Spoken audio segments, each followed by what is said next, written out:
Hello everyone. তো আজকে আমি পলিটি থেকে কিছু গুরুত্বপূর্ণ অনলাইনে নিয়ে এসেছি, যেগুলি হেল্পফুল হবে আগামী দিনে যে সমস্ত এক্সাম আসতে চলেছে সে সমস্ত এক্সামের জন্য। যেমন West Bengal police, Kolkata police সহ এনটিপিসি, এসএসসি জিডি, মিসেলেনিয়াস সমস্ত এক্সামের জন্য খুবই গুরুত্বপূর্ণ হবে। তো প্রথমে যেটি দেখতে পাচ্ছ তোমরা, ভারতীয় সংবিধানের প্রধান নির্মাতা হিসাবে ডক্টর বি আর আম্বেদকর পরিচিত। তাহলে কি ভারতীয় সংবিধানের প্রধান নির্মাতা, ঠিক আছে, প্রধান নির্মাতা হিসাবে ডক্টর বি আর আম্বেদকর পরিচিত। বিশ্বে প্রথম সংবিধান প্রণয়নের জন্য গণপরিষদ গঠনের প্রচেষ্টা করেছিল আমেরিকা। তাহলে কি বিশ্বে প্রথম সংবিধান প্রণয়নের জন্য গণপরিষদ গঠনের প্রচেষ্টা করেছিল কি আমেরিকা। এগুলি খুবই ইম্পর্ট্যান্ট এক্সামের জন্য। ভারতীয়দের দ্বারা ভারতে একটি সংবিধান লেখার প্রথম প্রচেষ্টা হয়েছিল মতিলাল নেহরুর নেতৃত্বে। আচ্ছা, যদি বলা হয় যে ভারতীয়দের দ্বারা ভারতে একটি সংবিধান লেখার প্রথম প্রচেষ্টা হয়েছিল মতিলাল নেহরুর নেতৃত্বে, সেটা পরিচিত ছিল কি নেহরু রিপোর্ট নামে। অর্থাৎ আমরা বলতে পারি যে ভারতীয়দের দ্বারা প্রথম যে সংবিধান লেখার প্রথম প্রচেষ্টা হয়েছিল মতিলাল নেহরুর নেতৃত্বে, সেটা সেটা কি নামে পরিচিত? নেহরু রিপোর্ট। কি হচ্ছে? নেহরু রিপোর্ট। তোমরা মনে রাখবে সেটি হচ্ছে নেহরু রিপোর্ট নামে পরিচিত। ব্রিটিশ আইনের সামঞ্জস্যপূর্ণ বাইলজ, রুলস এবং রেগুলেশন তৈরি করতে প্রেসিডেন্সির ব্রিটিশ গভর্নরদের ক্ষমতা প্রদান করেছিল চার্টার অফ 1726। কি হচ্ছে? চার্টার্স অফ 1726। আচ্ছা, যদি বলা হয় রেগুলেটিং অ্যাক্ট হচ্ছে 1773। রেগুলেটিং অ্যাক্টের দ্বারা 1773 সালে ভারতীয় সংবিধানের ইতিহাসের প্রথম লিখিত দলিল। এই রেগুলেটিং অ্যাক্ট হলো 1773 ভারতীয় সংবিধানের ইতিহাসের প্রথম লিখিত দলিল। যদি বলা হয় ভারতীয় সংবিধানের প্রথম লিখিত দলিল কোনটি, সেটি হয়ে যাবে রেগুলেটিং অ্যাক্ট 1773। এটি হয়ে যাচ্ছে ভারতীয় সংবিধানের ইতিহাসের প্রথম লিখিত দলিল। গভর্নমেন্ট অফ ইন্ডিয়া অ্যাক্ট ভারতে প্রথম গৃহীত হয়েছিল। কি হয়েছিল? গভর্নমেন্ট অফ ইন্ডিয়া অ্যাক্ট ভারতে প্রথম গৃহীত হয়েছিল। চার্টার অ্যাক্ট অফ 1853 আইনের অ্যাক্ট দ্বারা ভারতের সংসদীয় ব্যবস্থার সূচনা হয়েছিল। যদি বলা হয় ভারতের সংসদীয় ব্যবস্থার সূচনা কবে হয়েছিল, কিসের দ্বারা হয়েছিল যদি বলা হয়, তাহলে এটি হবে চার্টার অ্যাক্ট অফ 1853। কি হবে? চার্টার অ্যাক্ট অফ 1853 দ্বারা ভারতের সংসদীয় ব্যবস্থার সূচনা হয়েছিল। কি হচ্ছে? ভারতে সংসদীয় ব্যবস্থার সূচনা হয়েছিল। ইন্ডিয়ান কাউন্সিল অ্যাক্ট 1861 আইনটি ভারতীয়দের প্রথমবার আইনসভায় প্রবেশের সুযোগ দিয়েছিল। আচ্ছা, যদি বলা হয় ইন্ডিয়ান কাউন্সিল অ্যাক্ট 1861 আইনটির দ্বারা ভারতীয়দের কি হয়েছিল? প্রথমবার আইনসভায় প্রবেশ সুযোগ দিয়েছিল। যদি বলে ভারতীয়দের প্রথম আইনসভায় প্রবেশ সুযোগ দিয়েছিল কোন অ্যাক্ট, তাহলে বলবে ইন্ডিয়ান কাউন্সিল অ্যাক্ট 1861, যেটি 1861 সালে পাস হয়েছিল। ঠিক আছে, ইন্ডিয়ান কাউন্সিল অ্যাক্ট 1861। ঠিক আছে, পরবর্তী প্রশ্নে গভর্নমেন্ট অফ ইন্ডিয়া অ্যাক্ট 1990 আইনটি প্রথম ভারতীয় আইনসভাকে দ্বিকক্ষ করে তোলে। কি হয়েছিল? গভর্নমেন্ট অফ ইন্ডিয়া অ্যাক্ট 1919 আইনটি প্রথম ভারতীয় আইনসভাকে দ্বিকক্ষ করে তোলে। ঠিক আছে, কোন অ্যাক্ট তাহলে ভারতীয় আইনসভাকে দ্বিকক্ষ করে তুলেছিল? Government of India act 1919। Government of India act অবশ্যই মনে রাখবো তোমরা। গভর্নমেন্ট অফ ইন্ডিয়া অ্যাক্ট 1919 প্রথম ভারতীয় আইনসভাকে দ্বিকক্ষ করে তোলে। ক্রিপস প্রস্তাবকে পোস্ট ডেটেড চেক হিসেবে উল্লেখ করা হয়। তাহলে কি ক্রিপস প্রস্তাবকে হচ্ছে পোস্ট ডেটেড চেক বলে উল্লেখ করা হয়। গণপরিষদ গঠিত হয় 1946 সালে 16 মে। ঠিক আছে, গণপরিষদ কবে গঠিত হয়েছিল? 1946 সালের 16 মে। ক্যাবিনেট মিশনের প্ল্যান অনুযায়ী। যদি বলা হয় গণপরিষদ কিসের দ্বারা গঠিত হয়েছিল? ক্যাবিনেট মিশনের প্ল্যান অনুযায়ী। কি হয়েছে? ক্যাবিনেট মিশনের প্ল্যান অনুযায়ী।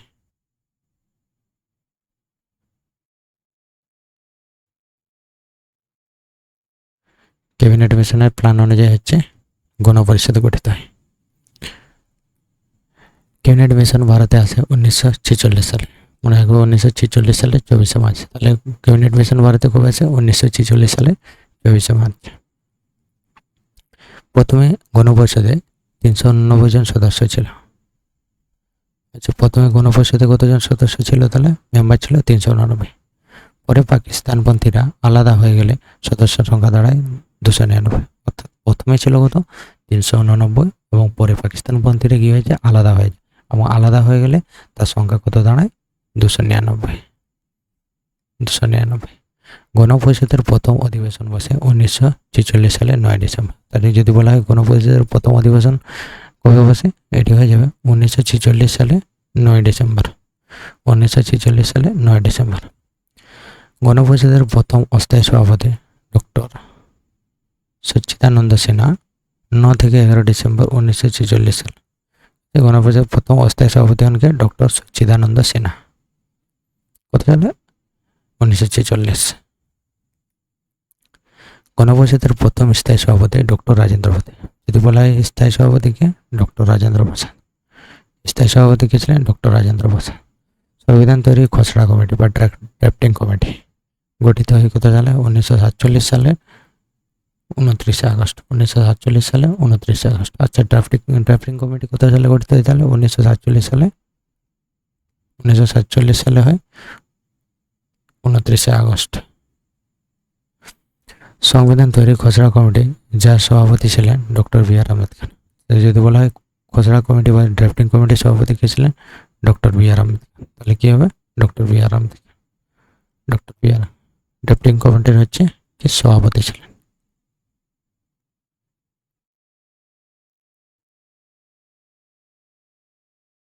ড্রাফটিং কমিটির কে ছিলেন?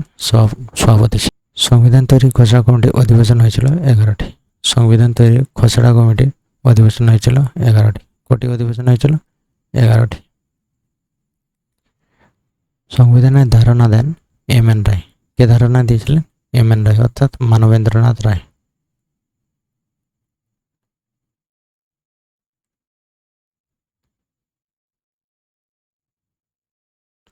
মানবেন্দ্রনাথ রায় দলহীন রাষ্ট্রের কথা বলেছিলেন এম এন রায়। যদি বলা হয় দলহীন রাষ্ট্রের কথা কে বলেছিলেন? মানবেন্দ্রনাথ রায়। ভাষা কমিশন গঠিত হয় 1955 সালে। ভাষা কমিশন গঠিত হয় 1955 সালে। চেয়ারম্যান কে ছিলেন? বিজি খারে। মনে রাখবে, চেয়ারম্যান ছিলেন বিজি খারে। ভাষা কমিশন গঠিত হয়েছিল কত সালে? 1955 সালে। চেয়ারম্যান ছিলেন বিজি খারে। সংবিধান তৈরি করতে মোট সময় লেগেছিল কত? খুবই গুরুত্বপূর্ণ, খুবই গুরুত্বপূর্ণ এটি। সংবিধান তৈরির জন্য মোট সময় লেগেছিল 2 বছর 11 মাস 18 দিন। এটি নোট করবে, এটি খুবই গুরুত্বপূর্ণ। এটি প্রায়শই বিভিন্ন এক্সামে এসে থাকে। Very very important.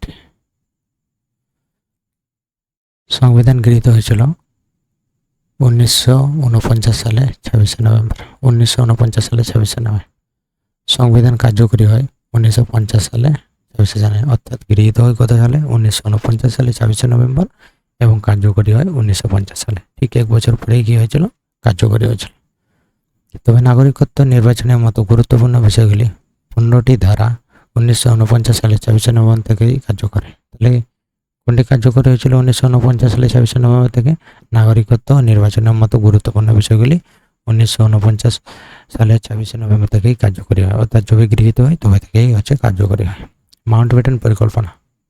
মাউন্টব্যাটেন পরিকল্পনা 1947 সালে 3রা জুন। মনে রাখবে। মুসলিম লীগ 1946 সালে 26 অক্টোবর গণপরিষদে যোগ দিয়েছিল। ঠিক আছে।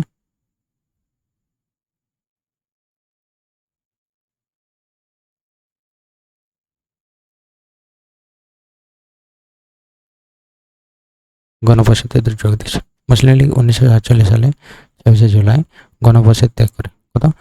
অর্থাৎ 1946 সালে 26 অক্টোবর কি হয়? যোগ দেয়। 1947 সালে 16 জুলাই গণপরিষদ থেকে কি হয়? ত্যাগ করে। গণপরিষদ থেকে ত্যাগ করে। গণপরিষদের উপদেষ্টা ছিলেন বি এন রাও।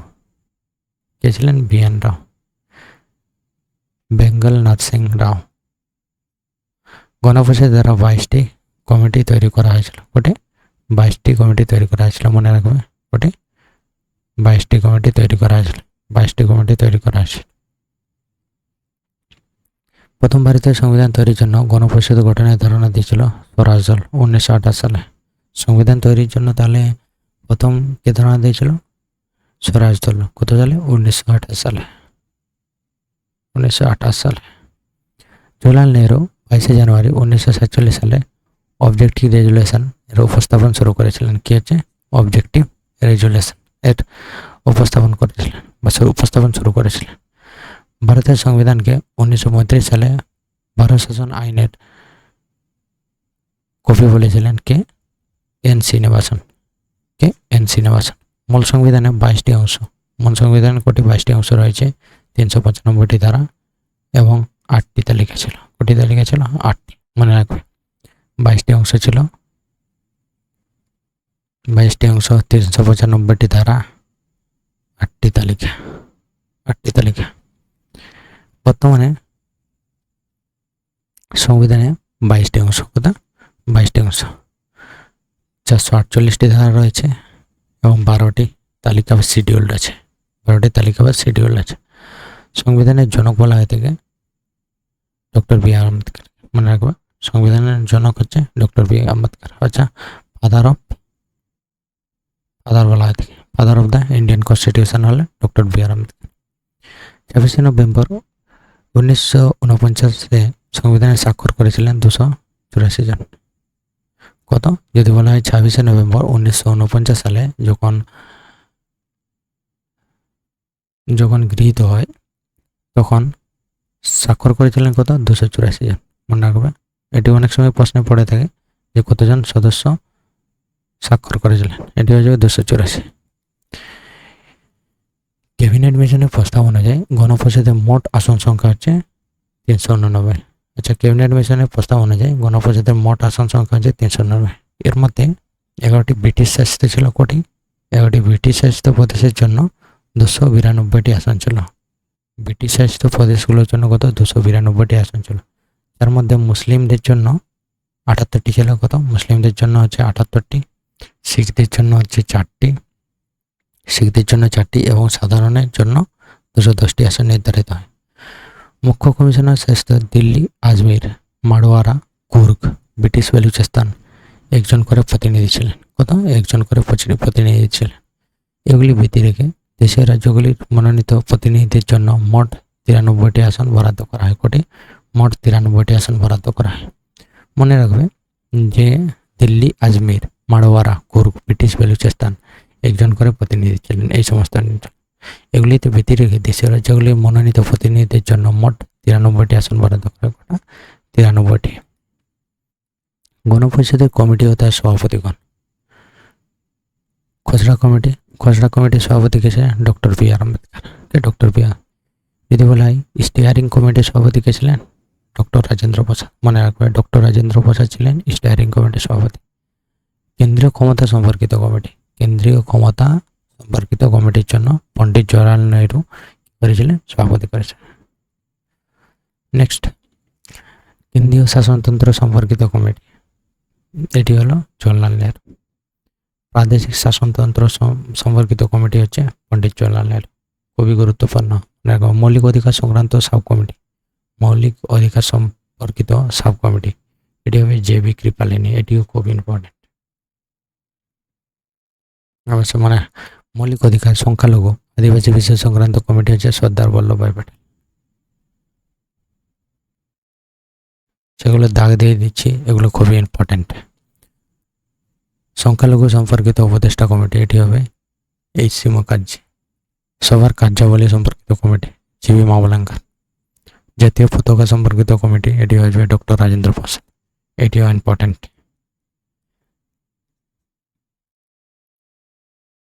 জওহরলাল নেহরু। স্বাধীন ভারতের প্রথম মন্ত্রিসভার সদস্যগণের তালিকা। জওহরলাল নেহরু পররাষ্ট্রপতি বা প্রধানমন্ত্রী ছিলেন। সর্দার বল্লভভাই ছিলেন স্বরাষ্ট্র ও তথ্য সম্প্রচার। ডক্টর রাজেন্দ্র প্রসাদ ছিলেন খাদ্য ও কৃষি মন্ত্রী। জন মাথায় রেল ও পরিবহন মন্ত্রী। ডক্টর বি আর আম্বেদকর ছিলেন আইন।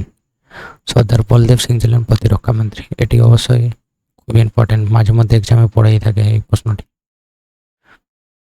সর্দার বলদেব সিং প্রতিরক্ষা মন্ত্রী ছিলেন, এক্ষুনি দেখলাম। শ্যামাপ্রসাদ মুখার্জি ছিলেন শিল্প সরবরাহ। এই শ্যামাপ্রসাদ মুখার্জি নামে একটি পোর্ট আছে আমাদের পশ্চিমবঙ্গে, তোমরা অবশ্যই কমেন্ট করে জানাবে। মৌলানা আজাদ এটি শিক্ষামন্ত্রী ছিলেন। রাজকুমারী অমৃত কৌর স্বাস্থ্যমন্ত্রী ছিলেন। আর কে সমক্ষম চেট্টি অর্থ। বিএন গেডগিল শ্রম ও খনি শক্তি দায়িত্বপ্রাপ্ত মন্ত্রক ছিলেন। শ্রী রাজা গোপালচারী শিক্ষা ও চারুকলা। সংবিধানের বিভিন্ন অংশ কোন কোন দেশের সংবিধান থেকে নেওয়া হয়েছে সেগুলি আমরা জানবো। ভারত শাসন আইন 1935। কেন্দ্র রাজ্য সম্পর্ক, রাজ্যপাল, জরুরি অবস্থা ও পাবলিক সার্ভিস কমিশন ভারতের সংবিধান আধা যুক্তরাষ্ট্রীয় প্রকৃতি বা কোয়াসি ফেডারাল বলা হয়। আমেরিকা প্রস্তাবনা নেওয়া হয়েছে লিখিত সংবিধান, উপরাষ্ট্রপতি, মৌলিক অধিকার, সুপ্রিম কোর্ট ও বিচার ব্যবস্থা, provision of state and removal of জাজ, জুডিশিয়াল রিভিউ 137 দ্বারা। এগুলি কোথা থেকে? আমেরিকা থেকে। ব্রিটেন থেকে যেরকম মন্ত্রী পরিষদ, সংসদীয় শাসন ব্যবস্থা, প্রধানমন্ত্রী, দ্বিকক্ষ বিশিষ্ট সংসদ, নিম্নকক্ষ অধিকতর শক্তিশালী, এক নাগরিকত্ব, রাষ্ট্রপতি, স্পিকার, স্বাধীন নির্বাচন, কমিশন, জনস্বার্থ মামলা, আইনি শাসন বা রুল অফ ল, এগুলি নেওয়া হয়েছে কোথা থেকে? ব্রিটেন থেকে। সোভিয়েত রাশিয়া থেকে তোমরা যেন মৌলিক কর্তব্য নেওয়া হয়েছে। পঞ্চবার্ষিকী পরিকল্পনা, এটি হচ্ছে সোভিয়েত রাশিয়া থেকে। অস্ট্রেলিয়া থেকে যৌথ তালিকা, প্রস্তাবনার ভাষা, কেন্দ্র রাজ্য সম্পর্ক, বাণিজ্য ক্ষেত্রে, এগুলি কোথা থেকে? অস্ট্রেলিয়া থেকে। জাপান থেকে যেরকম সুপ্রিম কোর্টের গঠন, সুপ্রিম কোর্টের গঠন হচ্ছে জাপান থেকে। এটি অনেক সময় এক্সামে পড়ে থাকে। নেক্সট, দক্ষিণ আফ্রিকা থেকে সংবিধান সংশোধন পদ্ধতি। কানাডা থেকে যুক্তরাষ্ট্রীয় শাসন ব্যবস্থা, কেন্দ্র ও রাজ্যের মধ্যে সাক্ষরতা বন্টন, এগুলো কোথা থেকে? কানাডা থেকে। আয়ারল্যান্ড থেকে নির্দেশমূলক নীতি, রাষ্ট্রপতি নির্বাচন, রাজ্যসভা রাষ্ট্রপতি কর্তৃক সদস্য মনোনয়ন, এগুলি থেকে আয়ারল্যান্ড থেকে। নেক্সট যাব ফ্রান্স থেকে রিপাবলিক বা প্রজাতন্ত্র, সাম্য বা ইকুয়ালিটি, দুটি নেওয়া হয়েছে। ভারতের সংবিধান আধা যুক্তরাষ্ট্রীয় প্রকৃতি, কোয়াসি ফেডারাল, এগুলো ফ্রান্স থেকে নেওয়া। জার্মানি জরুরি অবস্থায় মৌলিক অধিকার বাতিল, জরুরি অবস্থায় মৌলিক অধিকার বাতিল, এটি হচ্ছে জার্মানি থেকে নেওয়া। যদি আজকের ক্লাসটি অবধি, যদি ক্লাসটি ভালো লেগে থাকে অবশ্যই চ্যানেলটিকে সাবস্ক্রাইব করবে এবং পাশে থাকবে। আজকের এই ক্লাসটি সমস্ত এক্সামের জন্য খুবই হেল্পফুল হবে তোমাদের। ঠিক আছে, দেখা হচ্ছে পরের ভিডিওতে। Thank you.